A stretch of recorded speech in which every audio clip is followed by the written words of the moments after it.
Lograr que as pesqueiras do río Miño sexan declaradas un ben de interese cultural é un reclamo histórico iniciado no Condado Paradanta formalmente a finais dos anos 70. A ameaza real de construción por parte de Fenosa dun embalse no Miño, o coñecido como Salto de Sela, foi por aquel entón desencadeante para que os pescadores exixiran a protección das pesqueiras existentes no Miño como postos fixos de pesca dende a Idade Media.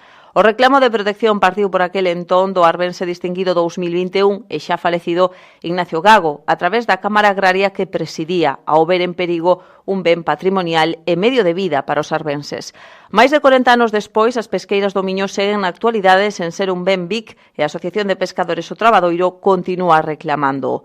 De todo isto imos falar hoxe en Ser Radio co secretario do Trabadoiro, neto, por certo, de Ignacio Gago, primeiro presidente da Asociación O Trabadoiro, que sempre impulsou a petición da protección das pesqueiras do Miño. Florencio Gago Pérez, moi bo día. Hola, bo día. A Asociación de Pescadores O Trabadoiro representa os pescadores de Lamprea, do Miño, dos concellos de Crecente, Arbo, As Neves e Salvaterra. Cantos socios ten actualmente o Trabadoiro? Pois na actualidade o Trabadoiro contamos preto duns 60 socios, na que a metade son arbenses e a outra metade comprende pois, os restos dos concellos de Crecente, Salvaterra, As Neves. Cantas pesqueiras había na parte galega do Miño no pasado e cantas hai agora mesmo que serven para ser usadas, que están en bo estado? Pois históricamente chegou a ver, comprenderon tanto a parte galega como a parte portuguesa, é dicir, unhas 500, casi 500 de cada beira do Miño. E actualmente quedan? Na actualidade podemos, entre pesqueiras que están dadas de alta e clausuradas, unhas 386, 387. E a que se debe esa perda de moitas delas? Por que se foron deteriorando, perdendo? Porque case a metade. Son moitos os factores. En primeiro lugar, o máis importante é o embalse de Frieira. É dicir, o embalse de Frieira asolagaría xa na súa parte superior, pois moitas delas. É dicir, xa quedaron debaixo da auga. E despois, as que comprenden pois a zona dos concellos xa de Crecente, Arbo, As Neves e Salvaterra, pois moitas delas tamén por motivo do caudal, que quedan nunha superficie pois son moi altas e non prácticamente están obsoletas e non teñen caudal de auga, pois xa non quedan en desuso. E o quedar en desuso, pois evidentemente, pois co paso do tempo o deterioro, e árbores, etcétera, pois se derruban. As pesqueiras do Miño figuran no Plan de Urbanismo de Arbo e contan coa categoría de lugar de interese etnográfico. Esa catalogación que das pesqueiras que están no Pexón do 98, que figura no Pexón do 98, digamos que é moi simple, é unha catalogación moi básica na que pois nunha ficha se recollen absolutamente todas. É dicir, esta asociación o que solicita porque son mercentes da máxima protección autonómica, dai a reivindicación desta asociación referente ao BIC, e outra porque tamén nesa declaración pois houvese un catalogado de cada unha delas, pois ca súa historia, ca súas características, dimensión, etc. Algo que no Pexón non sucede. Foi o mes de agosto cando se publicou no Boletín Oficial do Estado a extinción do dereito de Fenosa a construir un embalse no Miño, denominado Salto de Sela. Porque unha vez que rematou esa ameaza, sigue sendo necesario igualmente que sexan declaradas BIC, porque esa sí que era unha ameaza, pois histórica, pero unha vez extinguida finalizado ese dereito por parte de Fenosa, por que é necesario igual protexelas?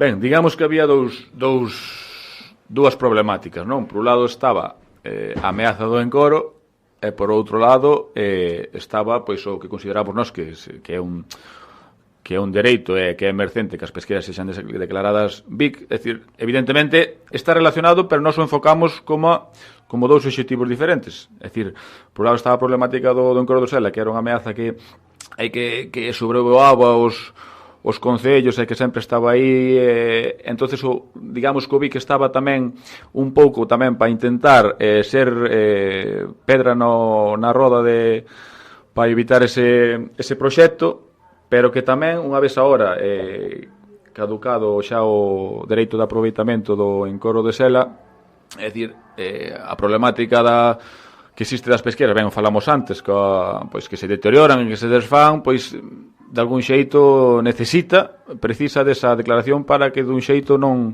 se perdan eses bens.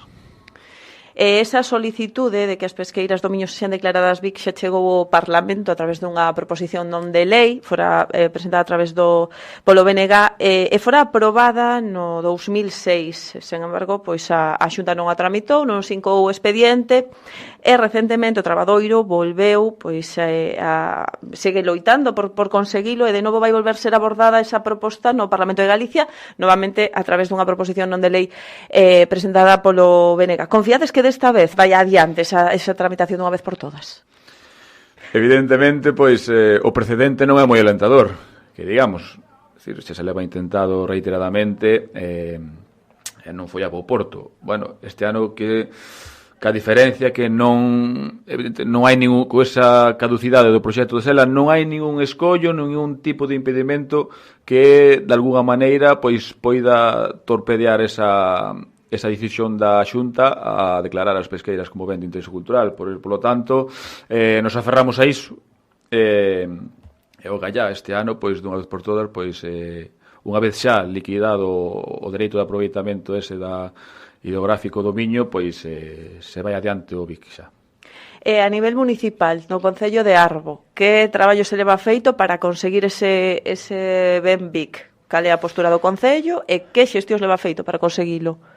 Imagino que evidentemente é favorable a esa distinción. Sobre o traballo que leva feito, sinceramente, non me costa nada que houbera traballo de algún tipo. E máis, esta asociación recentemente ven de registrar unha proposta no Concello para que dende o plenario da Corporación Municipal se inste a Xunta e a Consellería de Cultura a aprobar esa proposición non de lei e a incoar o expediente, e entonces veremos a ver como si se leva a pleno nos vindeiros días e se aproba, polo menos para que se dea constancia desde os concellos que hai vontade para que se leva a cabo.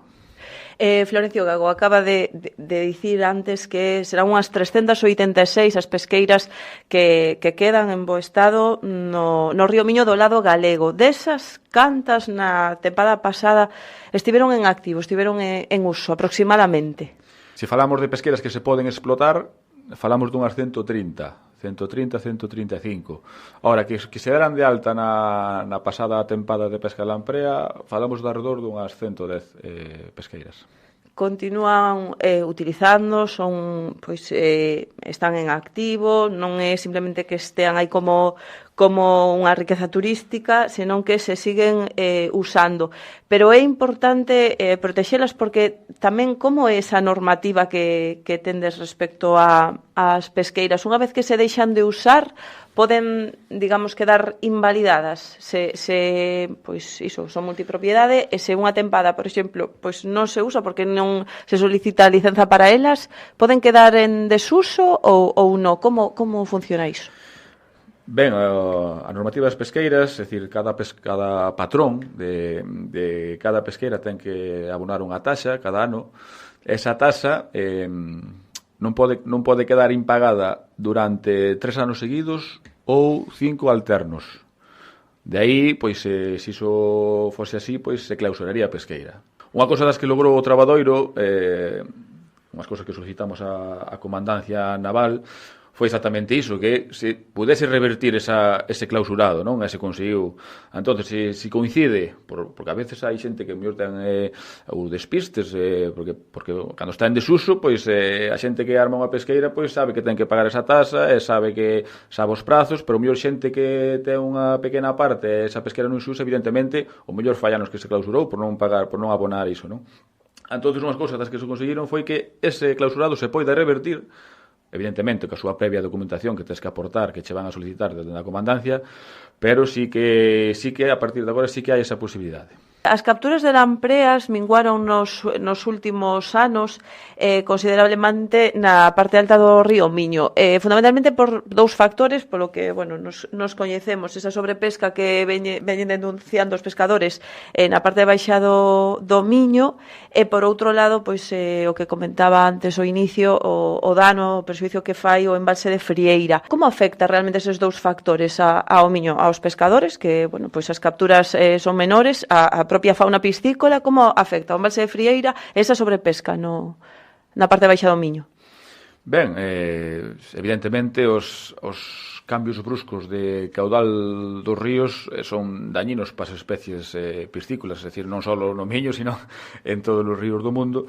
Pero ten un agravio, é dicir, ten un agravio especialmente no Miño, porque estamos falando o mellor de cambios moi bruscos de caudal en escasas 2 horas de ata 5 metros de caudal.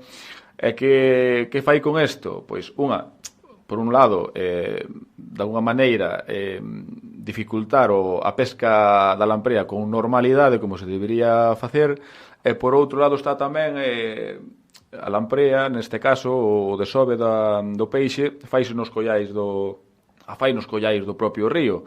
Que ocasiona con isto? Que eses cambios de caudal tan bruscos fai que haya como unha metamorfose nos fondos do río que de alguna maneira tamén perxudica moi gravemente a reproducción da especie. E habería maneira de, bueno, porlle pois unhas normas, uns horarios. Non hai maneira, non? De poder loitar nese evidentemente sentido. Se leva denunciado pues, durante moitos anos, pero temos que ser pues, honestos, é dicir, é unha batalla moi complicada, é dicir, estamos falando que é unha loita contra as grandes eléctricas que fai moi pues, difícil, é dicir, todos sabemos que cando se hipoteca pois, a vida dun río coa a construción dun encoro vai ter estas consecuencias, é dicir, temos que ser conscientes, desgraciadamente, non?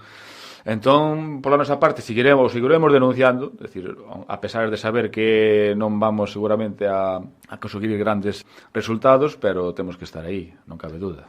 E a outra parte, o tema da sobrepesca no baixo Miño. Como se podería, na parte baixa do Miño, pescase en embarcacións?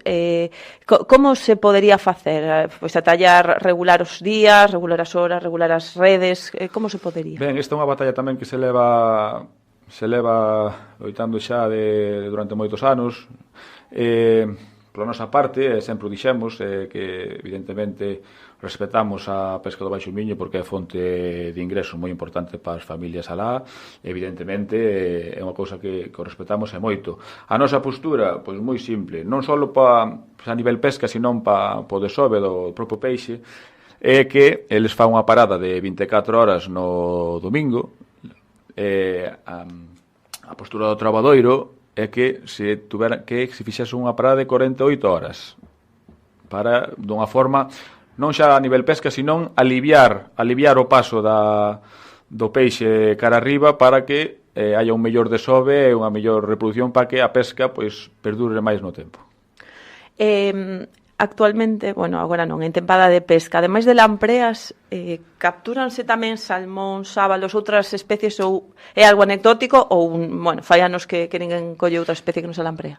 Sí, evidentemente, cando remata a pesca da lamprea, despois, días despois, se inicia a temporada de pesca do sábalo, da sabenlla, do salmón.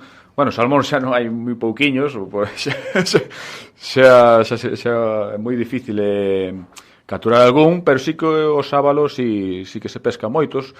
Evidentemente xa é unha pesca, eu chamaría un pouco máis nostálxica, porque evidentemente xa falamos de que vai pois menos da metade, non, dos pescadores que van a pesca da lamprea, pero bueno, que sí que se exerce, pero un pouco máis eu chamaría nostálxica, na que, bueno, pois se vai, pero dito isto, sí que é certo que xa é moito menos medida e moito menos captura. Xa chego o salmón é prácticamente imposible coller hoxe en día un salmón no río, non? Outra petición dende a Asociación de Pescadores do Trabadoiro é ese punto de venda para poder vender dunha maneira regulada as lampreas que se capturen nas pesqueiras. Como podería facerse? Hai algunha maneira que coñezan vostedes para, proporlle a administración alternativa a que teñan que estar dados de alta de autónomos, porque entón sí que non lles compensaría? Ben, esa outra loita que está aí, a postura do traballador respecto a este punto de venta, porque temos que subliñar que isto ben sucedido dunha proposta da propia Consellería que nos instou aos pescadores da lamprea da nosa zona a comercializalas, a venda de especies uralinas.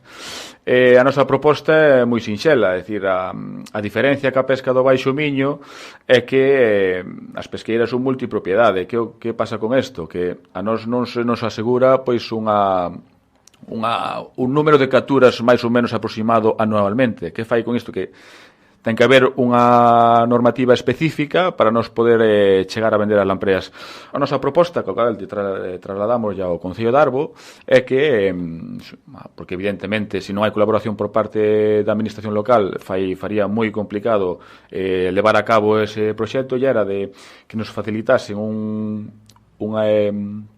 posto na propia Praza do Mercado con agua non clorada, porque senón acabaría con elas. E a Consellería, que tamén yo propuxemos, por mor desa multipropiedade, é que se cobrase un imposto por captura, non que tuvesen que os pescadores facerse autónomos, porque son automáticamente xo fai inviable, non? Florencio Gago, como está actualmente o sector en canto a media de idade? Hai relevo xeracional? Non hai? É algo que se vai perdendo? Ou se sigue transmitindo xeración tras xeración a pesca de lamprea? Ben, o dato non é moi alentador, vamos a ser sinceros. Evidentemente entran varios factores. O primeiro, eu penso que é o máis importante, que é o despoboamento do rural. Entón, claro, que fai que se trunque un pouco ese relevo xeracional, non? É dicir,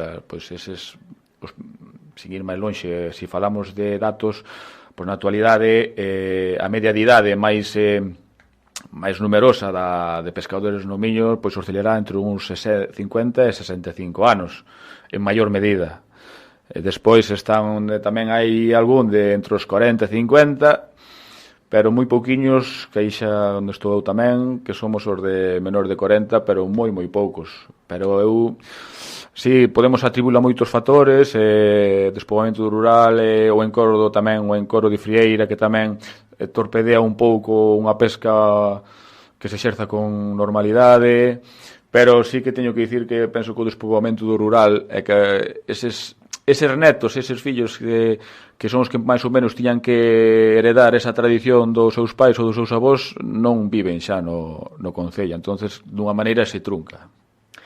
Estamos falando co secretario da Asociación de Pescadores do Trabadoiro, Florencio Gago Pérez.